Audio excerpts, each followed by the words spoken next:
Asihlawula umntwana, sihlawula umuzi. Lokha nasihlawula umuzi, vane siyokunqanqabeza emzini ngokubelethisa umntwana walapho, abelethe umntwana wethu bekufanele ukuthi abelethelwe esibayeni sethu. Lotshani. Namhlanje ngifuna ukukhuluma ngendaba yehlawulo. Abantu abanengi baqabanga ukuthi nawuhlawulileko lokho ukunikela imvumo yokuthi umntwana asebenzise isibongo sakho. Nofana ukuhlawula kulokho nawunikela umntwana isibongo. Kungakho baqabanga ukuthi nawuhlawulako uhlawula umntwana. Nawuhlawulaka emzini awuhlawula umntwana. Uhlawula umuzi. Uhlawulelana umuzi. Right. Ngaphasi kwesintu seAfrika kunemithetho nemithetshwana esiyenzileko esintwini esenza ukuthi ubungoma bethu buhlale bunathi. Umthetho lo ufana ukuthi ekhaya umuntu onelungelo lokubeletha munye ngumma kwaphela. Abantwana bomzala nabo bantwana ababeletheli ekhaya esibayeni sekhaya ngumma kwaphela kufanele ukuthi abelethe. Indlela yakade yokubeletha bengasingile esibona namhlanje ukuthi bakulalisa phezulu kombhedo uqale phezulu bese ubeletha umntwana.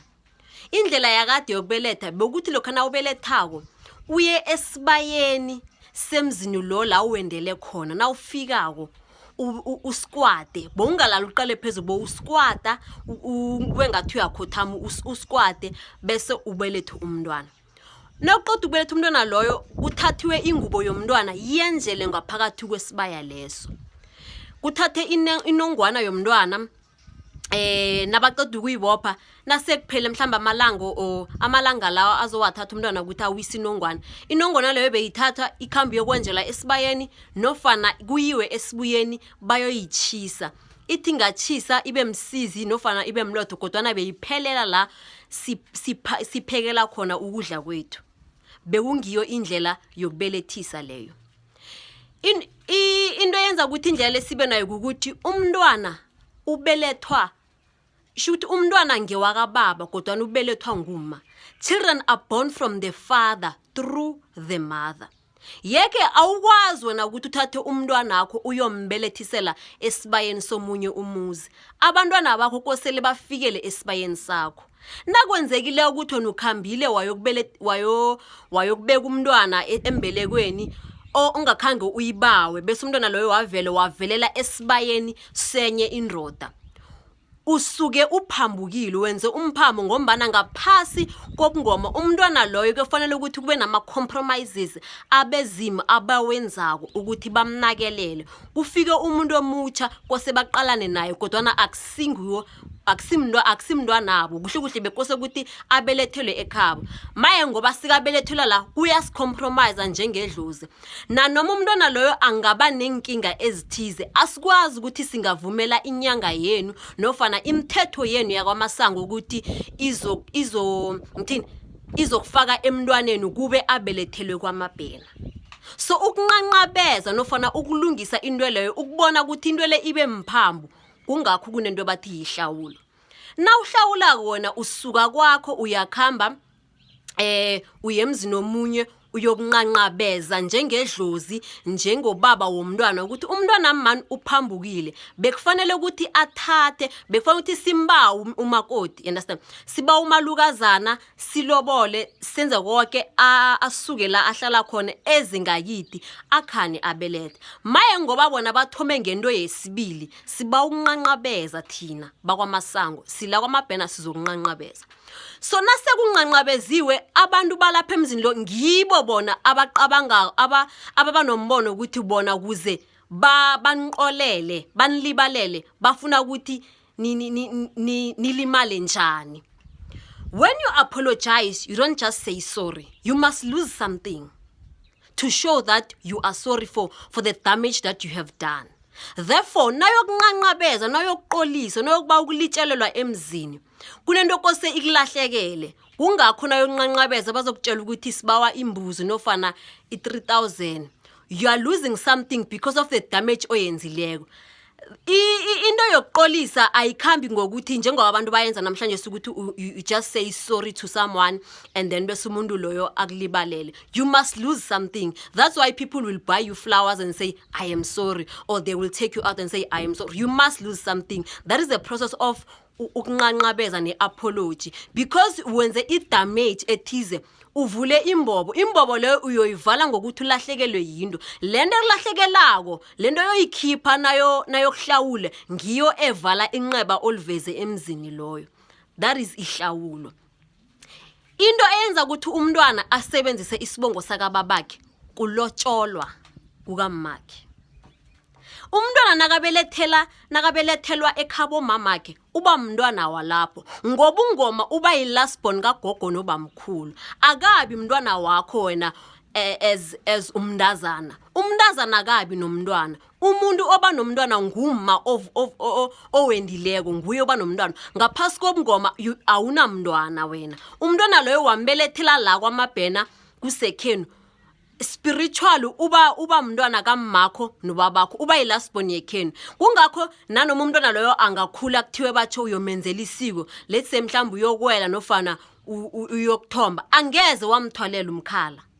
And ngiyazi esikhathini esiningi abantu sebafuna ukumbatha njengabo malukazana bathi ngoba umntwana wakhe uyathomba. Gamara ungayithenga ikomo, wathenga amaveji, uthenge zonke imfanele ezibe khona ukuthi umntwana loyo adlule. Okusalako wena awusunga ummakhe. Kungakho umamakho kuba nguyo ogudako athwale umkhala ngaphasi kwesintu sesiNdebele ukuthi ajamele umntwana loyo. Kungakho wena ngeze wamjamela ngebefazini. Kungakho kunezinto eziningi engeze wena uzenze njengomama kodwa zokwenziwa ngubani?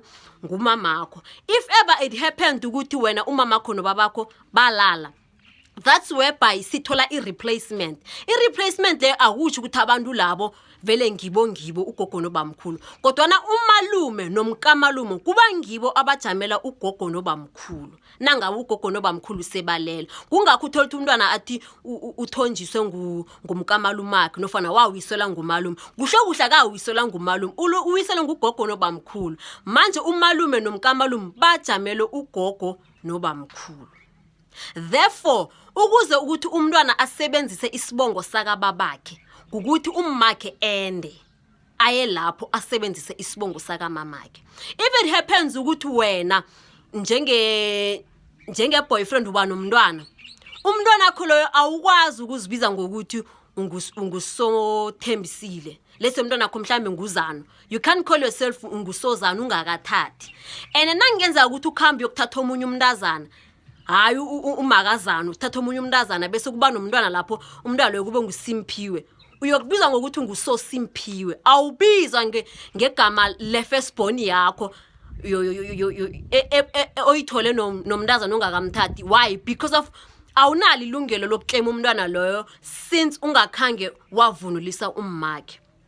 So that's why umntwana we-first born wangenithimbeni kuba ngilo igama lakhe elisebenza sithi ngusekhabo Qolani, nguSoqolani, nguNoqolani. You cannot call yourself usobanibani ungakakhi umuzi wavunulisa umntazana loyo wamenza umma.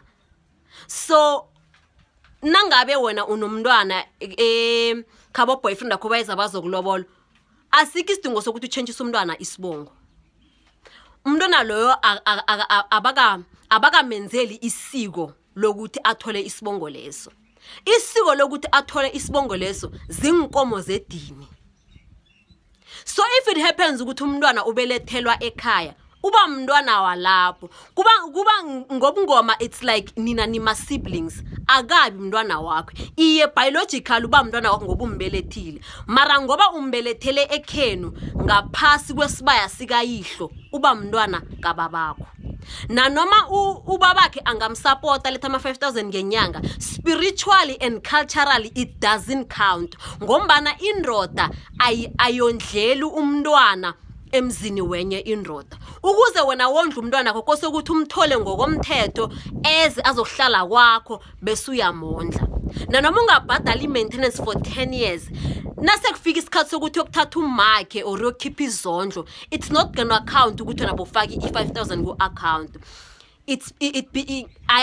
iba nothing next ngokwesintu culturally and spiritually it equates to nothing because indoda enye ayibetha umthetho begodu ayithengi ipuphu emzini wenye indoda nendoda iyondla emzini wayo hayi ukuthi iyokondlela emzini wenye indoda so into efana naleyo ke until and nangenzeka ukuthi mhlambe wena umntwana uyabelethwa and then nakaqeda ukubelethwa ekhabo bayamthatha bathi bona bayazikhulisela kufana ukuthi umntwana lo bamebile bayamthatha bese wena ungumamakhe bakuchiya mhlambe wena wathi uyakhamba uyokufunda esikolweni wena usafunda and ekhaya kunamuntu ongamgada umntwana lo bamthatha bamkhulisa ekhaba akunandaba kamare bamkhulise bamenzeni but culturally and spiritually it's not gonna count and umntwana loyo kufana ukuthi bamebile abakamthathi ngokomthetho and icharagano liyokuthoma the day bafuna ukumwisela bafuna ukumthombisa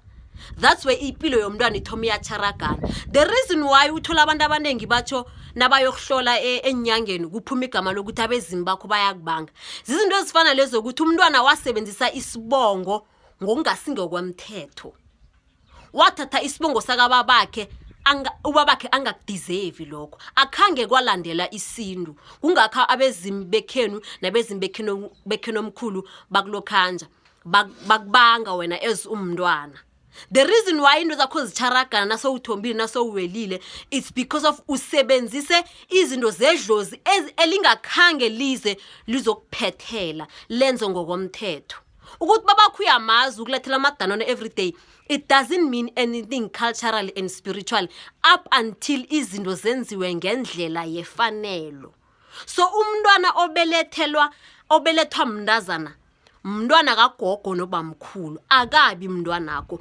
biologically and ngokwe reality iye mntwanakho ngombana umbelethile but spiritual according to African spirituality and according to African culture mntwana kagogo nobamkhulu yonke into eyokwenzela ngesibongo sakho yonke into eyokwenzeka kuyo yokwenzela ngugogo nobamkhulu so indaba yehlawulo injalo umntwana ekhaya nangabe wena uhlawuli ungaqabanga ukuthi umntwana kosabereka isibongo sakho like ukumhlawula kutsho next ukhambile wayokunqanqabeza wena ukuthi wenze umphambo hayi ukuthi wena so umthengile umntwana loyo or nofana so wenzile isiko pilo lokuthi abe ngaphasi kwakho amasiko pilo or the rituals ezenza ukuthi umntwana athathwe ayokubikwa edlozini lekhabo ngila eza nani ne traditional wedding which is idwende nobukhazi if ever it happens ukuthi umntwana umuntu ne girlfriend bayabhalelana it's whereby bathoma phasi bakhamba yokulobola umntwana umntwana uyakhona ukumlobola njani we will speak kwenye video ke ngiyathokoza do not forget to subscribe like comment and share and please if you are watching from YouTube do not skip videos ngiyathokoza